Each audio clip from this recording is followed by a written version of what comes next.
Subscribe कीजिए हमारे इस YouTube चैनल स्टडी स्टार्स 27 को और लेटेस्ट वीडियो के लिए इस बेल आइकन को क्लिक करें। हेलो स्टूडेंट, मैं दीपेश केसरवानी आपको संविधान पढ़ा रहा हूँ और संविधान के अंतर्गत आज हम लोग पढ़ने वाले हैं संविधान संशोधन के बारे में। तो काफ़ी ज़्यादा महत्वपूर्ण वीडियो रहेगा आपका ये, क्योंकि इसमें सभी जो इम्पोर्टेंट संविधान संशोधन है उसको कवर किया गया है। जो आपके एग्जाम के लिए महत्वपूर्ण है संविधान संशोधन, वो सारे इसमें कवर किए गए हैं। तो चलिए स्टार्ट करते हैं हम लोग।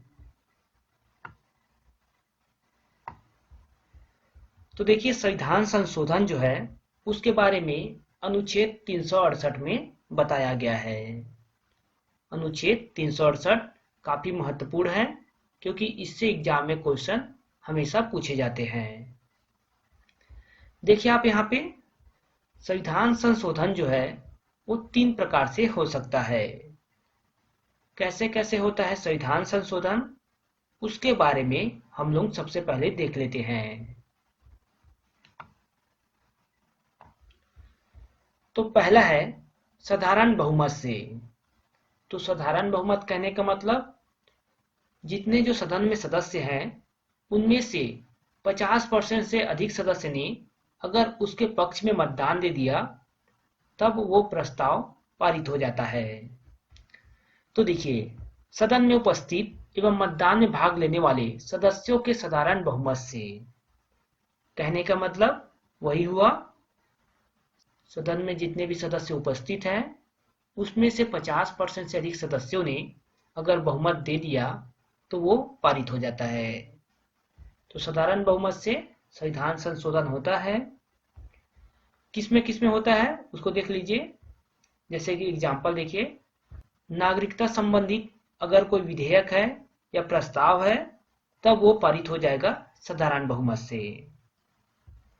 नए राज्यों का पुनर्गठन का मामला हो तो भी जो है साधारण बहुमत से पारित हो जाएगा। जनजाति विकास या आदि से संबंधित विषय है वो जो है साधारण बहुमत से पारित होता है। तो हर प्रस्ताव जो है साधारण बहुमत से पारित नहीं हो सकता। कुछ विशेष प्रस्ताव जो है साधारण बहुमत से पारित होते हैं। आगे देखते हैं हम लोग। दूसरा है विशेष बहुमत के द्वारा। तो देखिए, विशेष बहुमत क्या होता है? सदन की कुल सदस्य संख्या के आधे से अधिक तथा उपस्थित एवं मतदान में भाग लेने वाले सदस्यों के 2/3 मत के द्वारा। तो विशेष बहुमत से अगर पारित करना है, संसद में जो प्रस्ताव आया है संविधान संशोधन के तहत, तो उसके लिए सदन के जो कुल संख्या होता है उसके आधे से अधिक का वहां पर मत होना चाहिए। साथ ही यहाँ पर यह भी बोला गया है कि जो सदन में उपस्थित संख्या है उसके 2/3 मत भी आवश्यक है। तो 2/3 मत या फिर सदन के कुल संख्या के आधे से अधिक लोग यहाँ पर मत देंगे तो वो संविधान संशोधन पारित होगा। उदाहरण के तौर पर देखिए, जैसे कि मूल कर्तव्य है उस पर संशोधन करना है तो विशेष बहुमत की जरूरत होगी। नीति निर्देशक तत्व है उस पर संशोधन करना है तो भी विशेष बहुमत की आवश्यकता होगी।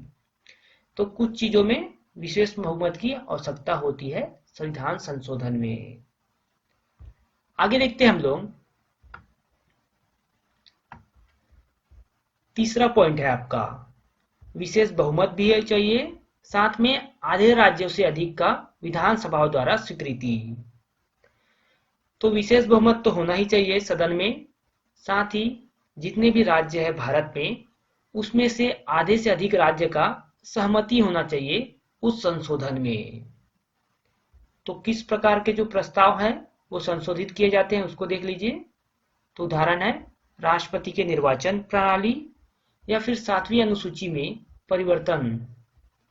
7वीं अनुसूची में जो है परिवर्तन किया जाए या फिर राष्ट्रपति का निर्वाचन किया जाए, तब इस प्रकार की संविधान संशोधन की आवश्यकता होती है। चलिए आगे हम लोग देख लेते हैं प्रमुख संविधान संशोधन जो कि आपके एग्जाम के लिए महत्वपूर्ण है। तो देखिए अभी तक बहुत से संविधान संशोधन हुए हैं, जिसमें हम लोग वही देखेंगे जो आपके एग्जाम के दृष्टिकोण से महत्वपूर्ण है। जैसे कि 10वां संविधान संशोधन है जो कि 1961 में हुआ था। दादरा नगर हवेली को भारतीय संघ में शामिल कर लिया गया था। तो दादरा नगर हवेली जिसे भारतीय संघ में शामिल किया गया था 10वें संविधान संशोधन के तहत 1961 में। तो ये जो है आपके लिए महत्वपूर्ण है। आगे देखिए, 12वां संविधान संशोधन, ये भी 1961 में हुआ था। यहाँ पर गोवा व दमन व दीप को भारतीय संघ में शामिल किया गया था। तो गोवा और दमन व दीप को भारतीय संघ में मतलब भारत में मिला लिया गया था 12वें संविधान संशोधन के तहत 1961 में। उसके बाद है 14वां संविधान संशोधन 1962। पुडुचेरी को भारतीय संघ में शामिल किया गया। तो 1962 में पुडुचेरी। आगे देखते हैं हम लोग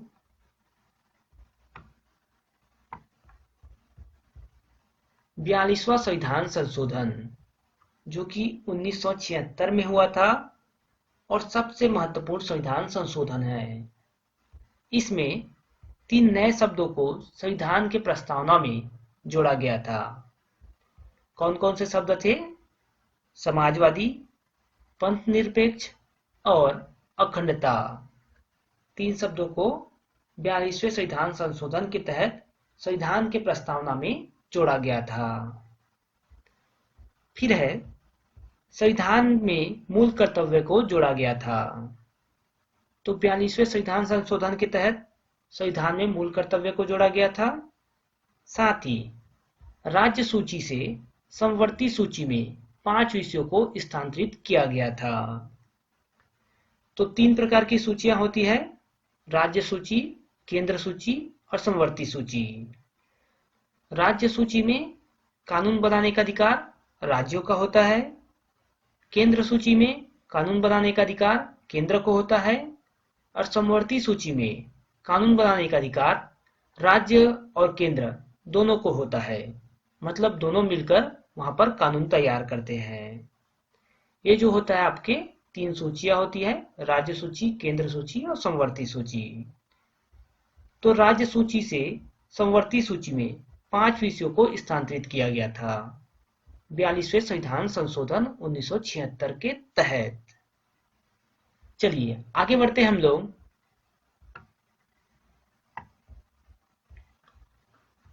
फिर है 44वां संविधान संशोधन 1978।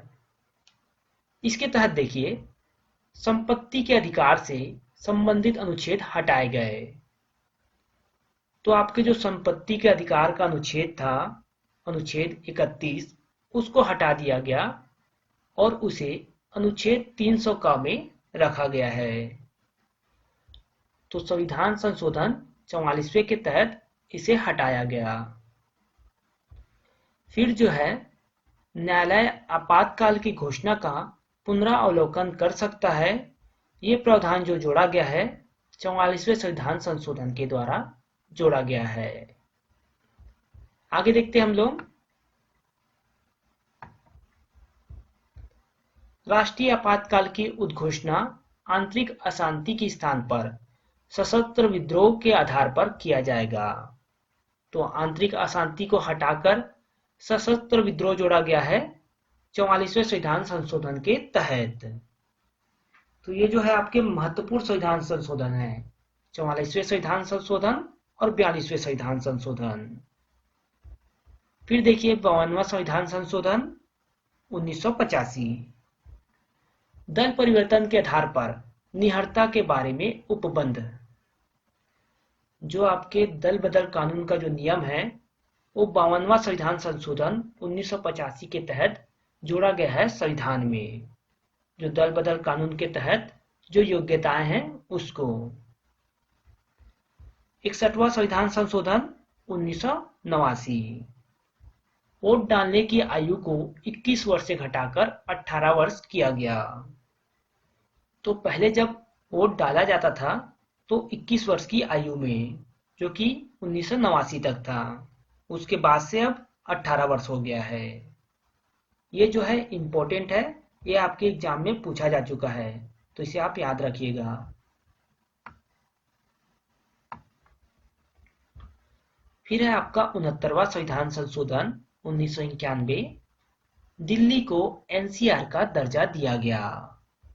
एनसीआर मतलब नेशनल कैपिटल रीजन। तो ये जो दर्जा मिला 69वें संविधान संशोधन के तहत मिला 1991 में। 86वां संविधान संशोधन की बात करें जो कि 2002 में हुआ था। 6 साल से 14 वर्ष के बच्चों को अनिवार्य शिक्षा का अधिकार 6 से लेकर 14 वर्ष के बच्चों के लिए। ये जो है आपका 86वां संविधान संशोधन है जो कि 2002 में हुआ था। 91वें संविधान संशोधन की बात करें जो कि 2003 में हुआ था। केंद्रीय मंत्रिमंडल में कुल मंत्रियों की संख्या जो है लोकसभा के कुल सदस्य के 15% से अधिक नहीं हो सकता।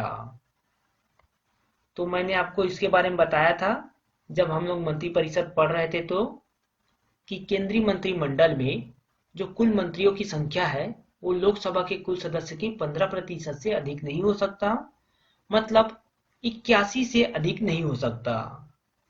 15% की बात करें तो 545 सदस्य हैं लोकसभा में, तो उसका 15% हुआ 81 के आसपास। तो 81 से अधिक नहीं हो सकता केंद्रीय मंत्रिमंडल में कुल मंत्रियों की संख्या। इंपॉर्टेंट है ये, इसको भी आप याद रखिएगा। आगे देखते हैं हम लोग 92वां संविधान संशोधन 2003। तो 4 नए भाषाओं को संविधान में जोड़ा गया है जो कि अनुसूची 8 में जोड़ा गया है। 92वें संविधान संशोधन के तहत 2003 में 4 भाषाओं को संविधान के 8वीं अनुसूची में जोड़ा गया है। कौन कौन से भाषा है वो? तो बोडो, डोगरी, मैथिली और संथाली। ये 4 भाषाओं को संविधान संशोधन 92 के तहत जोड़ा गया है 2003 में। बहुत ही महत्वपूर्ण है और इससे एग्जाम में कई बार क्वेश्चन पूछे गए हैं, तो चारों भाषाओं को आप याद रखिएगा। 97वें संविधान संशोधन 2011। सहकारी समितियों को संवैधानिक दर्जा दिया गया। तो जितने भी सहकारी समिति हैं उन्हें संवैधानिक दर्जा दिया गया है 97वें संविधान संशोधन 2011 के द्वारा। आगे देखते हैं हम लोग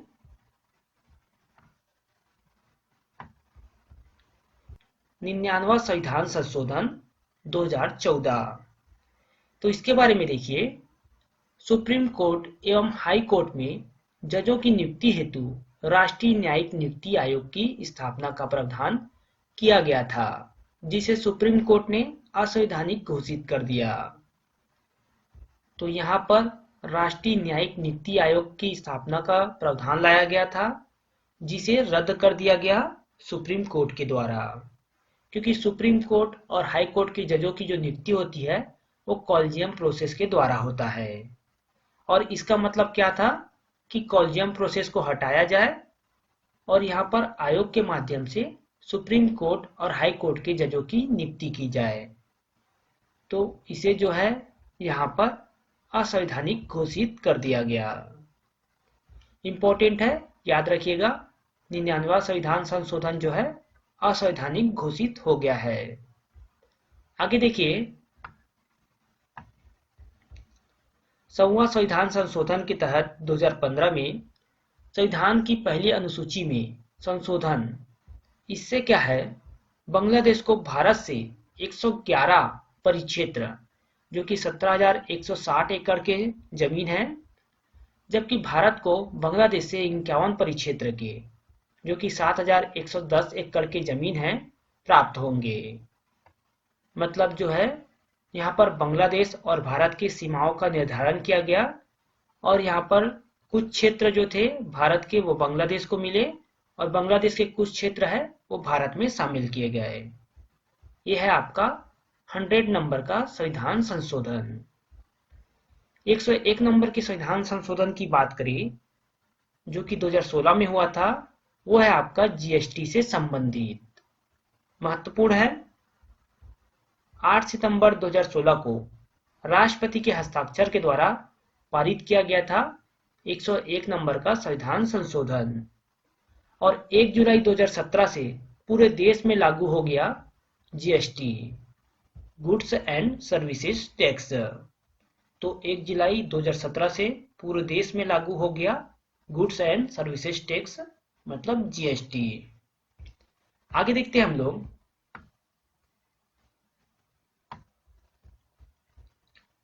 एक 103 नंबर का संविधान संशोधन की बात करें जो कि आपके 2019 में हुआ है। आर्थिक रूप से कमजोर सामान्य वर्ग को शैक्षणिक संस्थाओं में एवं सार्वजनिक रोजगार में 10% का आरक्षण की व्यवस्था की गई है। तो 10% का आरक्षण की व्यवस्था जो है संविधान संशोधन 103 के तहत किया गया है। महत्वपूर्ण है, आपके आगामी एग्जाम में इसे पूछा जा सकता है। फिर है 104 नंबर का संविधान संशोधन जो कि दिसंबर 2019 में किया गया है, उसके बारे में।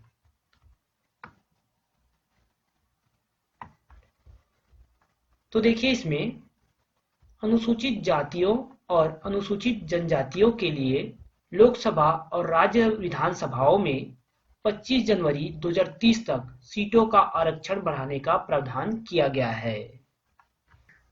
तो 25 जनवरी 2030 तक लोकसभा और राज्य के विधानसभाओं में जो SC/ST का रिजर्वेशन वाला सीट है उसको आगे बढ़ाया गया है। ये जो है 25 जनवरी 2030 तक बढ़ाया गया है।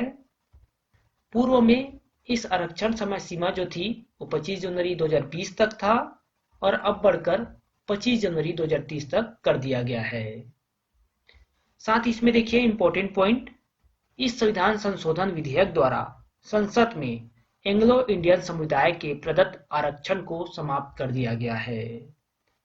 मतलब एंग्लो इंडियन का जो पद है अब समाप्त कर दिया गया है लोकसभा और राज्य विधानसभा से। तो एंग्लो इंडियन का पद जो है अब हटा दिया गया है संविधान संशोधन 104 के तहत। आरक्षण के तहत एंग्लो इंडियन समुदाय के 2 सदस्य लोकसभा में प्रतिनिधित्व करते आ रहे थे, अब इसे हटा दिया गया है। तो बहुत ही महत्वपूर्ण जानकारी है कि संविधान संशोधन 104 के तहत एंग्लो इंडियन के जो पद है उसको हटा दिया गया है। तो यहाँ पे आपका ये वीडियो जो है कंप्लीट हो जाता है। बहुत ही महत्वपूर्ण संविधान संशोधनों को इसमें बताया गया है। सारी चीज इंपॉर्टेंट है, इसको आप जरूर पढ़िएगा।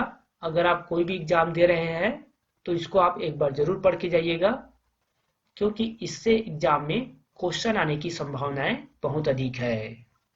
तो ये वीडियो जो है यहाँ पे कंप्लीट होता है। आगे हम लोग नेक्स्ट वीडियो में देखेंगे।